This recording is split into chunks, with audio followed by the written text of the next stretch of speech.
सपने दिखाए थे कि किसानों की आय दोगुनी हो जाएगी, न आय दोगुनी हुई। और जिन साथियों ने आंकड़े पढ़े होंगे वो जानते होंगे कि जब से बीजेपी की सरकार दिल्ली में आई है 1 लाख किसान ने आत्महत्या की है। न केवल किसानों ने आत्महत्या की बल्कि किसानों के खिलाफ भी लोग काले कानून भी लेकर के आए थे। मैं अपने किसानों को बधाई देना चाहता हूं कि यहां का किसान और पूरे देश का किसान एक हो गया और उसने काले कानून को लागू नहीं होने दिया। तभी पीछे हटा जब सरकार को पीछे हटना पड़ा। इसलिए जहां इन्होंने किसानों को आय दोगुनी का सपना दिखा करके धोखा दिया, वहीं हमारे नौजवान जानते होंगे उनकी हर परीक्षा का पेपर लीक हो गया। एक के बाद एक पेपर लीक हुए, 10 से ज्यादा पेपर लीक हो गए। न नौकरी मिली, न रोजगार मिला। जो लोग कहते थे निवेश लाएंगे, लेकिन निवेश न गोरखपुर पहुंचा, न देवरिया पहुंचा। निवेश के नाम पर हमें और आपको सपने दिखाए, नौकरियां छिन गईं, आरक्षण छिन गया और जो संस्थाएं नौकरी दे भी सकती थी, आरक्षण दे भी सकती थी, उन संस्थाओं को भी इन्होंने बेच दिया। लाखों लाख नौजवान पेपर लीक की वजह से रह गया। जो मेहनत कर करके फौज में भर्ती होता था, जिस नौजवान का सपना होता था कि वर्दी पहनेंगे पक्की नौकरी मिलेगी, लेकिन वो नौकरी भी इन्होंने छीन ली। इंडिया गठबंधन ने तय किया है कि न केवल सरकारी नौकरियां दी जाएंगी, आरक्षण के तहत आपको हक और सम्मान मिलेगा और अग्निवीर व्यवस्था हमेशा हमेशा के लिए खत्म हो जाएगी। महंगाई बढ़ा दी, बताओ महंगाई कहां पहुंचा दी।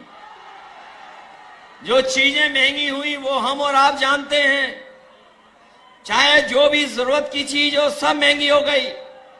डीजल, पेट्रोल, खाद, डीएपी सब महंगा हो गया। और सीमा यहां तक ये बीजेपी के लोग लांग गए कि इन्होंने खाद की बोरी से भी चोरी शुरू कर दी। बताओ खाद की बोरी से चोरी हुई कि नहीं हुई? पहले 5 किलो हुई, फिर 5 किलो हुई। बताओ 10 किलो चोरी हो गई कि नहीं हो गई? मैं कभी कभी सोचता हूं ये बोरी की चोरी कहां से सीख करके आए हैं। वो देखा होगा बाजार में आपने पार्ले जी बिस्किट पैकेट, पहले इतना बड़ा आता था, अब कितना बड़ा हो गया। जैसे जैसे महंगाई बढ़ी उन्होंने मुनाफा कमाना शुरू किया। बताओ वो बड़ा पैकेट छोटा हो गया कि नहीं हो गया? इनकी सरकार आ गई तो आप देख लेना पार्ले जी बिस्किट पैकेट का 1 बिस्किट वाला पैकेट मिलेगा। आपकी मोटरसाइकिल महंगी कर दी कि नहीं कर दी? कहां 50,000 में आ जाती थी मोटरसाइकिल, बताओ 1 लाख में आ रही है। पेट्रोल डीजल तो किया ही किया महंगा है। और यही नहीं, जब 2022 में ने वोट चाहिए था तो बताओ राशन में क्या क्या दे रहे थे आपको? राशन में रिफाइंड तेल दे रहे थे, नमक दे रहे थे, दाल दे रहे थे। आज मात्रा कम हो गई, राशन में पता नहीं क्या दे रहे हैं। भरपेट गरीब खाना नहीं खा सकता है। इसलिए समाजवादी पार्टी और कांग्रेस पार्टी ने भी तय किया है कि सरकार बनेगी 4 जून के बाद तो राशन की मात्रा बढ़ेगी, गुणवत्ता बेहतर होगी, पैकेट का आटा और डाटा भी फ्री देने का काम होगा। इसलिए मदद करो सब लोग, मदद करोगे आप लोग? बताओ परिवर्तन की हवा चल रही कि नहीं चल रही है? देवरिया वालों हवा चला रहे हो कि नहीं चला रहे हो? ये पूर्वांचल के लोग हैं, इस बार रुकने वाले नहीं हैं। बताओ हिसाब किताब बराबर करोगे? न केवल हिसाब किताब देवरिया का करना है, बांसगांव से लेकर के गोरखपुर आसपास सब सीटों को जिताना है, क्योंकि ये चुनाव हमारे आपका तो है ही है, लेकिन ये चुनाव हमारे आने वाली पीढ़ी के भविष्य का चुनाव भी है। जहां हमारी भविष्य की पीढ़ी का चुनाव है, वहीं संविधान बचाने का चुनाव है कि नहीं है? संविधान बचाओगे आप लोग?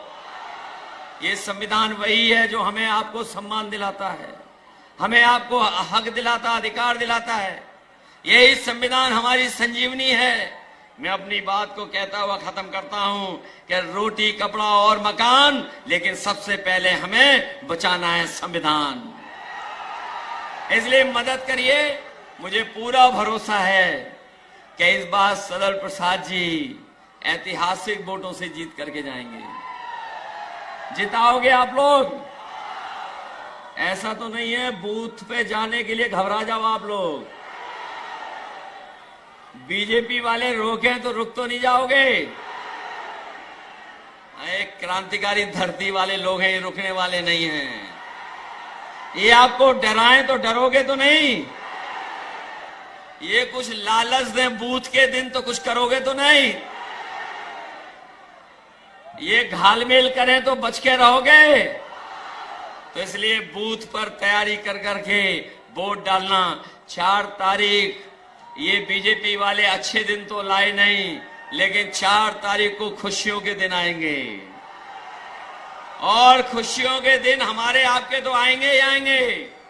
इन हमारे प्रेस वालों के लिए आजादी का दिन होगा, सुनहरा दिन होगा, फ्रीडम ऑफ प्रेस भी होगा। न केवल सरकार बदलने जा रही है, मित्र मंडली बदलने जा रही है। मित्र मंडली तो बदलेगी बदलेगी, मंत्रिमंडल भी बदलेगा और मीडिया बंडल भी बदलेगा 4 तारीख को।